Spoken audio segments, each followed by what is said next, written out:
क्या है? एक बार की बात है, महात्मा गौतम बुद्ध से उनके एक शिष्य ने पूछा कि कर्म क्या है। यह सुन गौतम बुद्ध मुस्कुराए और उन्होंने जवाब दिया, कर्म को समझाने के लिए मैं तुम्हें एक कहानी सुनाता हूँ। इस कहानी को सुनने के बाद तुम सभी यह समझ जाओगे कि कर्म क्या है। गौतम बुद्ध ने कहानी सुनानी शुरू की कि एक राज्य में एक राजा राज्य करता था। एक बार वह अपने मंत्री के साथ देश का भ्रमण करने निकला। राजा और मंत्री एक बाजार में पहुंच गए। उस बाजार में राजा का ध्यान एक दुकानदार पर गया। उस दुकानदार को देखते ही राजा के मन में ना जाने क्यों यह विचार आया कि मैं इस दुकानदार को कल फांसी की सजा दे दूं। यह बात राजा ने अपने मंत्री को बताई। मंत्री कुछ बोले कि उससे पहले ही राजा उस दुकानदार के सामने से आगे निकल गया और राजा दूसरी बातें करने लगा। मंत्री बहुत चिंतित हो गया। वह यह बात समझ नहीं पा रहा था कि आखिर दुकानदार की गलती क्या है। दुकानदार से बिना बात किए, बिना कुछ सोचे समझे महाराज ऐसा फैसला लेने के बारे में क्यों सोच रहे हैं। राजा और मंत्री भ्रमण करने के बाद राजमहल वापस चले आए, लेकिन मंत्री को रात भर नींद नहीं आई। सुबह जागने के बाद मंत्री एक साधारण प्रजा का रूप बनाकर उस दुकानदार के पास गया और उस दुकानदार से बोला, तुम बेचते क्या हो? दुकानदार ने जवाब दिया, मैं चंदन की लकड़ियां बेचता हूँ। फिर मंत्री ने आसपास के लोगों से उस दुकानदार के बारे में पूछना शुरू किया। सभी ने जवाब दिया कि दुकानदार किसी से बोलता नहीं है, हमेशा दुखी रहता है। मंत्री को सारी बात समझ में आ गई। वह मंत्री फिर वापस दुकानदार के पास गया और उस दुकानदार से पूछा, तुम दुखी क्यों रहते हो?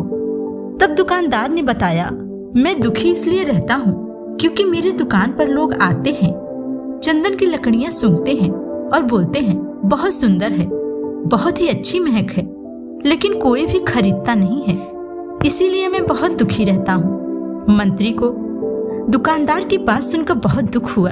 उसने सोचा, आखिर कोई भी दुकानदार दुखी क्यों ना हो अगर उसके दुकान का कोई भी सामान खरीदा ना जाए, जबकि सामान में कोई भी कमी ना हो।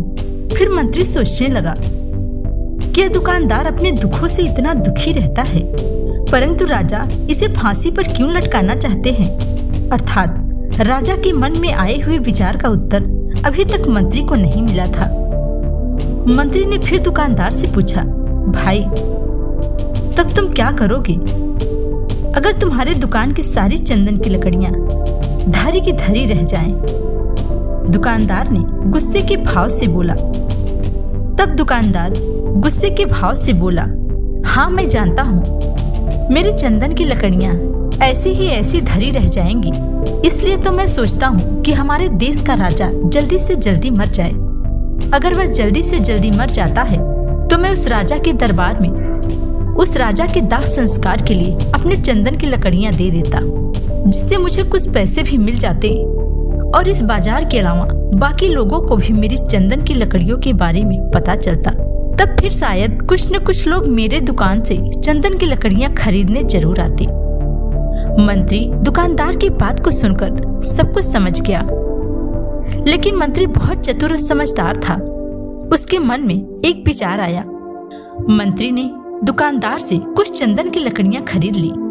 इस खरीदारी से दुकानदार को कुछ पैसे भी मिल गए और वह थोड़ा खुश भी हो गया। मंत्री उस चंदन की लकड़ियों को लेकर वापस राज दरबार चला गया। राज दरबार पहुंचकर मंत्री ने उन चंदन की लकड़ियों को राजा के सामने रखा और बोला कि हे राजन, यह चंदन की लकड़ियां उसी दुकानदार ने आपको भेंट की हैं, जिसे आप कल फांसी देने के बारे में सोच रहे थे। राजा ने उस चंदन की लकड़ियों को सूंघा और उन्हें वह चंदन की लकड़ियों की खुशबू बहुत अच्छी लगी। तो राजा ने कहा, यह चंदन की लकड़ियां बहुत ही ज्यादा खुशबूदार हैं।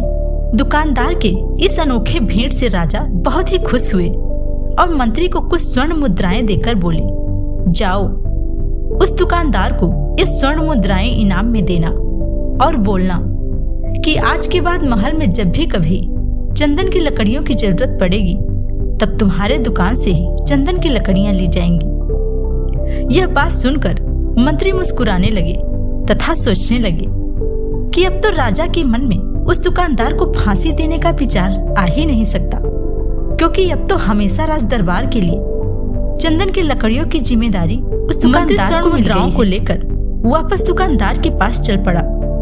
इधर राजा इस विचार में पड़ गए कि वह दुकानदार तो बड़ा ही अच्छा इंसान है। जिस वक्त मैं उसके बारे में यह सोच रहा था कि मैं इसको कल फांसी दे दूं, तो शायद उसके मन में उस समय यह विचार चल रहा था कि राजन पहली बार मेरे दुकान के सामने आए हैं, क्यों न मैं उनको अपनी सुंदर और खुशबूदार लकड़ियों की भेंट दूं। और आज उसने मुझे भेंट भी किया। बेवजह ही मैं उसको फांसी देने के बारे में सोच रहा था। इधर मंत्री दुकानदार के पास पहुंच गए। मंत्री ने राजा के द्वारा दी गई स्वर्ण मुद्राओं को दुकानदार को देते हुए कहा कि जो चंदन की लकड़ियों को कल मैं खरीद कर ले गया था, उन चंदन की लकड़ियों को राजा ने बहुत पसंद किया और इनाम के तौर पर तुम्हारे लिए यह स्वर्ण मुद्राएं भिजवाई हैं। यह सुनकर दुकानदार बहुत खुश हुआ। साथ ही साथ मंत्री ने उस दुकानदार को यह भी बात बताया कि आज के बाद राज दरबार में जब भी कभी चंदन की लकड़ियों की जरूरत पड़ेगी, तो सारी चंदन की लकड़ियां तुम्हारी दुकान से ली जाएंगी। दुकानदार मंत्री की बात सुनकर बहुत खुश हो गया। मंत्री ने दुकानदार से पूछा, क्यों भाई, तुम तो राजा के बारे में इतना भला बुरा सोचते थे, लेकिन देखो राजा तुम्हारी कितनी चिंता करते हैं। राजा कितने अच्छे हैं। राजा अपनी प्रजा के बारे में कभी भी बुरा नहीं सोचते हैं। दुकानदार मंत्री की बात से सहमत हो गया और बहुत दुखी होकर राजा के प्रति अपने बुरे विचार पर पश्चाताप करने लगा। दुकानदार मंत्री से बोला, मैं कितना गलत सोचता था राजा के बारे में। राजा तो बड़े अच्छे हैं, राजा बड़े भले राजा हैं। भगवान करे कि राजा की बहुत लंबी आयु हो। मंत्री भी बहुत खुश हुआ। फिर मंत्री वहां से वापस राज दरबार चला गया।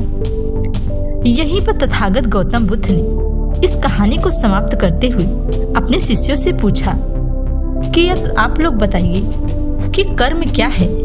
किसी शिष्य ने कहा, कर्म बोले हुए शब्द हैं। किसी ने कहा, कर्म वाणी है। तो किसी ने कहा, कर्म सोच है। और किसी ने कहा, कर्म भावना है। अपने सारे शिष्यों के जवाब सुनने के बाद महात्मा गौतम बुद्ध ने कहा कि इंसान के विचार ही उसके कर्म हैं। हमारे विचार जैसे रहेंगे, हम वैसे ही कर्म करेंगे और उन्हीं विचारों द्वारा किए गए हमारे कर्म हमारे सुख और हमारे दुख के लिए उत्तरदायी होते हैं। अर्थात अगर हमारे विचार ही गलत होंगे तो हमारे द्वारा किए गए कर्म हमेशा ही गलत होंगे और उसका परिणाम भी गलत ही होगा। अगर हमारे विचार सही होंगे तो हमारे सही कर्म करेंगे। अगर हमारे विचार सही होंगे तो हम सही कर्म करेंगे और सही कर्म करेंगे तो हमें फल भी सही मिलेगा और सही फलों के द्वारा ही हमारे जीवन में सुख आता है। दोस्तों, यह वीडियो कैसा लगा? अच्छा लगा तो लाइक करें और दोस्तों के साथ शेयर करें।